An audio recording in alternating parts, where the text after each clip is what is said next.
Welcome back to the Chat Builds. My name is Jerome, and I've got a quick episode. I got an episode on the X21 that is actually working in this GS450 right now.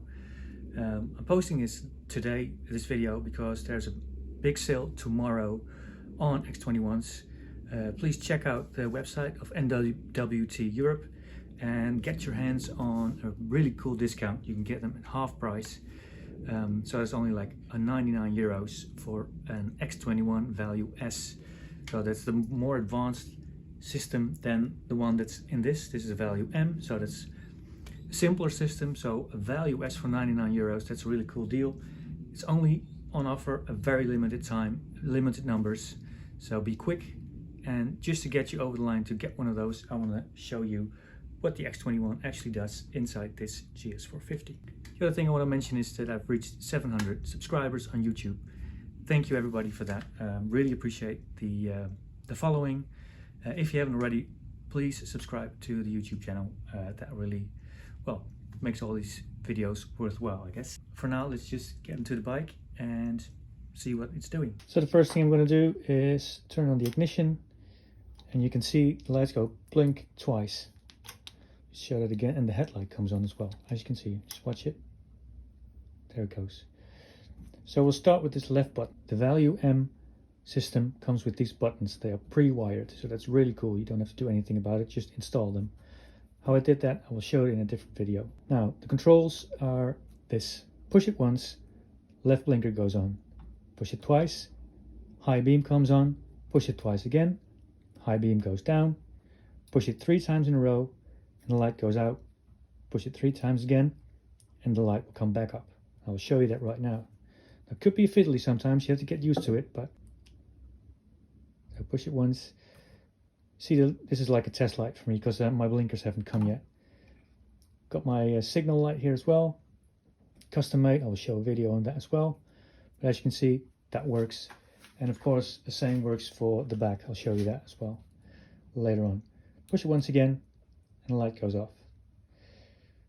So the light, 1, 2, high beam. And you can see, just leaning over, there's a signal light as well, small LED, and high beam came on. Push it twice again, and we're back to normal light. Sorry. Also important to show that there's a light here as well. It's a bit hard to see. Maybe I'll just turn up a bit of the light so you can kind of see it a bit more. There it is. So again, high beam, normal light. And if I do it 3 times, 1, 2, 3, the light goes off. 1, 2, 3, and the light comes back on. And as you can see, that stays running. That's a running light. That will actually continue to burn at the back. As you can see, this is the back light where I've got the LEDs in it. I made a video on it as well. And just put the blinker on to show you that it works. So there it goes. Got it upside down, of course. This bike is a big work in progress. I've wired everything on this signal light on a single one because the light over here is my neutral light.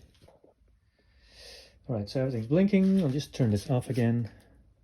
There we go. Now also, this is the throttle body that came with the unit. You don't get that with an Motogadget as well, so that's another bonus. So buttons, pre-wired, throttle body, pre-wired wires. So yeah, that's really cool. These are all bonuses. And of course the manual, the green thing over there I made, is really important to use. The signal lights didn't come with them. I had to make those myself. The other thing on this button, so we did once, is the blinker, twice, lights off, lights on, 1, 2, 3, everything goes out. And if I hold this button, you get the horn. So that's everything on the left side. The other side over here, the right side, is obviously a blinker as well. And I'll turn it off again. If I hold these both once, you get actually your hazard lights. So now both will go at front and at the back as a hazard light. So that's pretty cool. They go off again. If I push this twice, that will actually prime the engine. So 1, 2. Now the engine is primed like a kill switch. And if I hold this button now, it should start the engine. So there you go. And if I shut the engine off, do it twice, and now it shouldn't do anything, as you see. So that's basically a kill switch function in there. I think that is it. Yeah, that is it for this one. That's all the functions you've got, and that's all the functions you need for this bike. The last thing I want to show you, this neutral light over here, which is a bit tricky to wire. If I put the, there it goes off, and that's a neutral light. Now the color I chose, of course. And then there's of course the brake lights. And just turn these off. And put this back on. There you go. Oh, it's still running. So when I should, I'm gonna hold this button, get a brake light. And the same goes for this over here. Now I clearly need to work on that, but when I pull it, I get a brake light. The only thing that I haven't, well, one of the things I haven't installed is a tail light, which is something like this. It will sit here at the back of the license plate, and it will run on the same wire as this. Now there's the X21 we're actually talking about. Got to start the standard solenoid over here, just glued it down with a piece of like sticker. Works really great, it's really tough. I haven't wired everything up nicely, so I like tied it up because I've got some engine problems and I might have to swap parts out, so I need to get access to those wires still. But once you start putting all these things into nice tape, it'll be nice and clean. If you want to know if the X21 is actually getting power, you can see that because like there's a blue light, as you can see right now.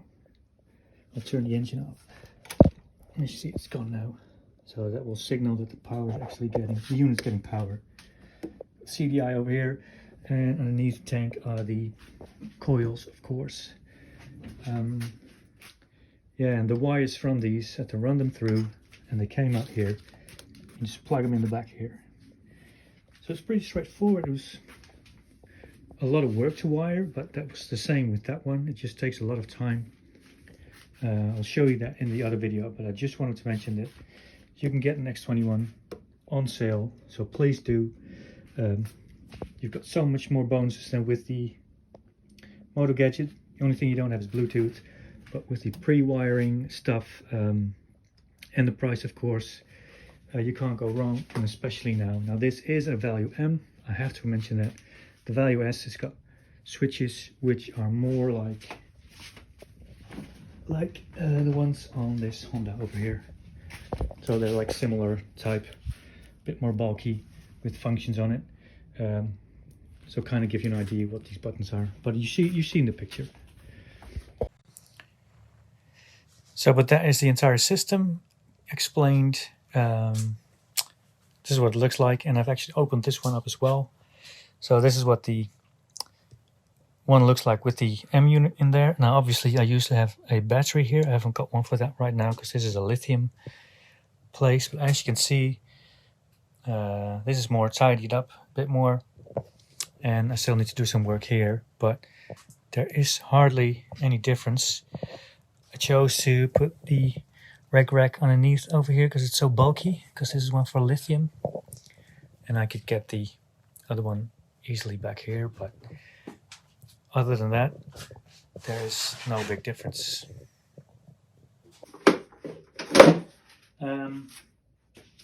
Yeah, it's as simple as that. It's fairly easy to install. It just takes a lot of time. That's the same with the M-unit over here and the other one. The bikes are identical, and I have had no real big issues. There are a few things that are different. Of course, the M-unit, you have to put everything in from the top. So everything goes in from the top. And with an X21, it goes in to the side. And because this is a really low profile, that actually helps. Because the M-unit here, I had to like sink it in a bit more. and this is the same thickness. So you need a bit more room, but of course that depends on what kind of seat you've got and things. But that is a difference, of course. Otherwise, function-wise, they work exactly the same. So it's cool to see those two bikes with different systems in them. They both have neat work, but that's my problem. It's got nothing to do with the units. Electrically, they both work, and they've got two different systems in them, and they more or less do the same. Of course, there's a big price difference between the two, so that's something you could consider. And with that sale going on tomorrow from 5 p.m. till 11 p.m. on European time, like mainland, get yourself a Value S. It will be with different buttons like this, so with more like the Honda type stuff. Yeah, for 99 euros, that's like a bargain. So go for it, I say. As you can see, if I can wire these bikes up, then so can you. Thank you for watching. Go get yourself one of those units, and see you on the next one. I will do a bit more in depth on this some other time, but I just wanted to share this with you. Right, cheers. See you next one.